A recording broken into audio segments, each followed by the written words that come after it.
নমস্কার বন্ধুরা বন্ধুরা যদি দেখছেন এমনি আপনার কাছে মোটর আছে, আপনি বরাবর সাপ্লাইতে কাজ করবেন, সবসময় চেষ্টা করবেন দেখে নিতে যে এই যে পয়েন্টটা আছে, নিচের পয়েন্টটা যেটা ফিটিং হবে, যেটা ঢুকবে এই জায়গাটা পাড়াতে ঢুকবে, কিন্তু এমনি করলে তো এটা পড়ে যাবে। সুতরাং একটা জিনিস দেখবেন এখানে স্ক্রুটা আছে কিনা, যদি এখানে স্ক্রু থাকে তো ভালো, নাহলে এই জায়গাটা আপনাকে একটা স্ক্রু ফিক্সড করতে হবে, নয়তো এখানে ডিটো ফিক্স দিয়ে জ্যাম করতে হবে। না হলে কী হবে, ফ্যানের ব্লেডটা চলতে চলতে আপনার ফ্যানের ব্লেডটা কেটে যাবে আর ওখান থেকে বেরিয়ে গিয়ে অ্যাক্সিডেন্ট হতে পারে। তাহলে আপনারা দেখবেন এখানে স্ক্রু আছে কিনা, দেখবেন স্ক্রুটা যেন এই রকম হয়। এই দেখুন, আমি স্ক্রু দিয়ে যখন এমনিভাবে ঘুরিয়ে এটা নিচের দিকে যাবে, গেলে এই জায়গাটা দেখছেন এখানে টাইট হবে। সুতরাং এমনি যদি আপনি স্ক্রু পেয়ে গেলেন তাহলে আপনার এই ফ্যানের ব্লেডটাকে লাগাতে সুবিধা হবে। আমি ঠিক এমনিভাবে বসাবো, এটা পুরোটা ঢুকবে।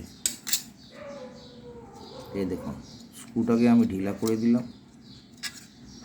এবার এই যে পয়েন্টটা আছে এখানে চাপ দিলাম, এই দেখুন ঢুকে গেছে পুরো। এখানে দেখা যাচ্ছে ভালো করে দেখুন, পুরো ঢুকে গেছে। এবার কি এই জায়গাটা আপনি স্ক্রুড্রাইভার দিয়ে টাইট করে দিন, ঠিক আছে।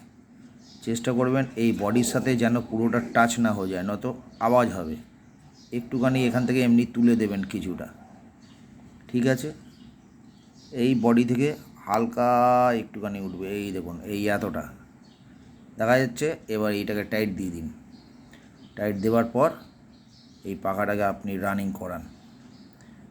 এদিকে আপনার আছে ডিসি ভোল্টেজের এই যে 12 ভোল্টের লাইন করা আছে, এটা পজিটিভ, এটা নেগেটিভ, এটাকে প্লাস বলছে, এটাকে মাইনাস বলছে। কানেকশান দেবেন, উল্টো কানেকশান দিলে চলবে না, জ্বলেও যেতে পারে।